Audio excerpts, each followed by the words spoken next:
What's up, everybody? Doug here at Pride Conditioning. So I'm going to go over just some simple wall stretches that I do not every day, but almost every day. And usually every time I run more than 1,000 meters or 2,000 meters, as long as I'm running more than that, I pretty much always do these stretches when I get done running. So I'm going to hold each of these for only like 10 or 15 seconds, and you are going to hold them, and I normally hold them for 1 to 2 minutes on each leg or in each position. So just for the sake of making this video quicker and not making it boring like watching paint dry, I'm only going to hold these for like 10-15 seconds. So I'm going to try and talk really loud. Hopefully the microphone will actually pick up what I am saying. So if not, just turn your volumes up, all right? So first thing you're going to do is just make sure it's important that you get your butt all the way against the wall.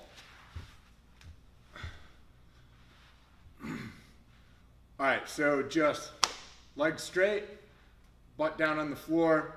Try and let your back settle down onto the floor and make sure you keep your butt against the wall. So I'm just going to hold this for probably 2 minutes. And then once I'm nice and comfortable, my hamstrings are relaxed, my hips are relaxed, my back is relaxed, then I'm actually gonna grab the backs of my legs. This might be difficult for some of you less flexible people to do. So all I'm gonna do is I'm gonna bring my knees towards my head 5 times. This is more of a hamstring, lower back kind of stretch. So all I'm gonna do is grab the back of my calves, and I'm gonna pull in, and then let loose. Well, I'm going to do that 5 times, but I'm going to try and pull in closer on each time. So I'm going to pull it in further, and then let it loose. Pull it in further, let it loose. And I'm going to keep going 5, 6, 10 times. Basically, I go until I can hold my forehead to my knees for a good 10 seconds. For me, that pretty much lets me know that I'm good. So then after that, we're gonna cross one ankle over, and then you're gonna put this hand against your knee, and you're gonna push that knee towards the wall. And less flexible people won't be able to get their arms straight, but people with good hip mobility, you'll be able to straighten this elbow out all the way. And I just hold this for maybe a minute. This is one of the shorter holds that I do. So this one's just a minute. Then when you get done with that, you're gonna bend, keep your ankle crossed over. You're gonna bend this foot, this knee towards your chest.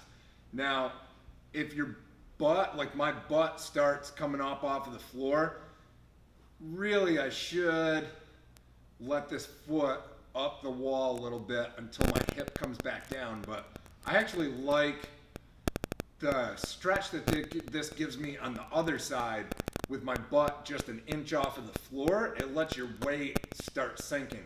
But the other key to the stretch is to keep pressure on that knee just a little.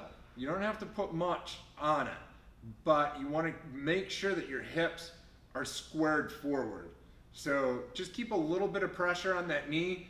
If it hurts your knee, then don't do it. But I like keeping my butt about an inch off of the floor. It lets my body weight kind of sink the stretch a little bit more. So you're gonna hold this for about 2 minutes, and then we're gonna switch sides. Cross this ankle over this leg, and now we're gonna push this knee out. I push it out until my elbow is straight. So I hold this for just a minute. And this is a great external rotation on the hip joint. So this one's good. We're gonna hold that for about a minute, and then we're gonna bend this knee, put a little bit of pressure on this knee over here, and make sure that your foot doesn't, you wanna keep this toe pulled back a little bit. Don't let your ankle roll. You want to keep that ankle nice and straight.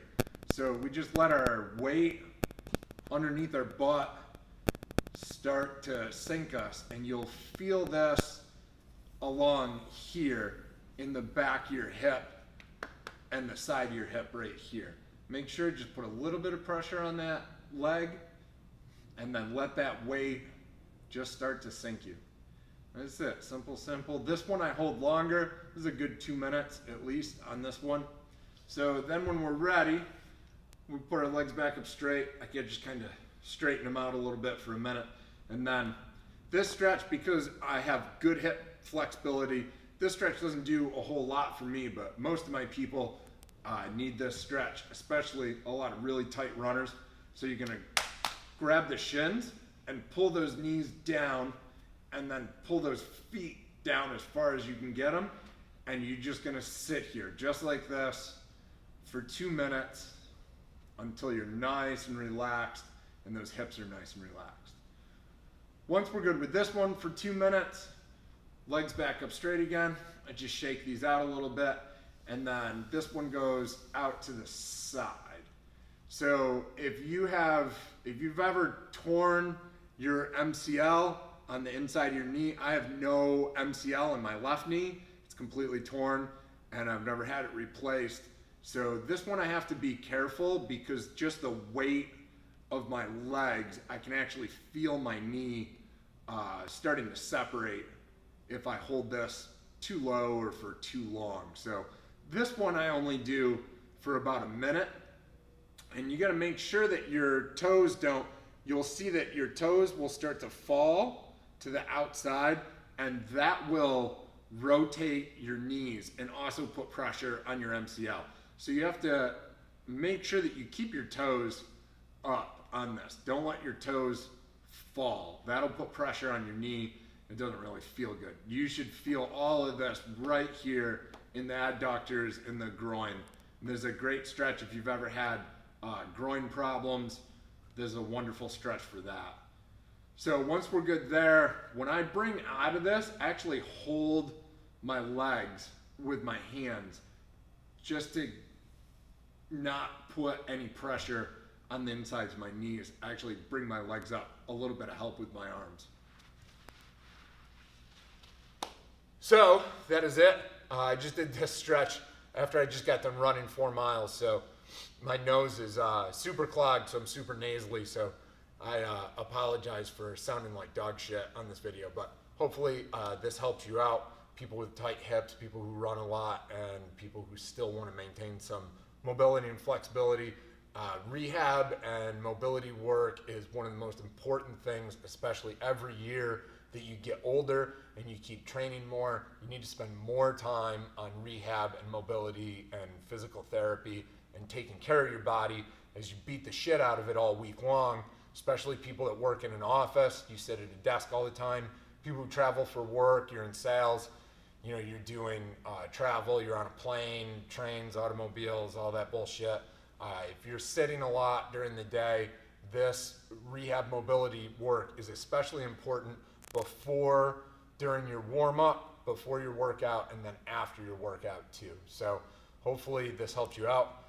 Give this video a like and share with your friends. Thanks guys, have a good day.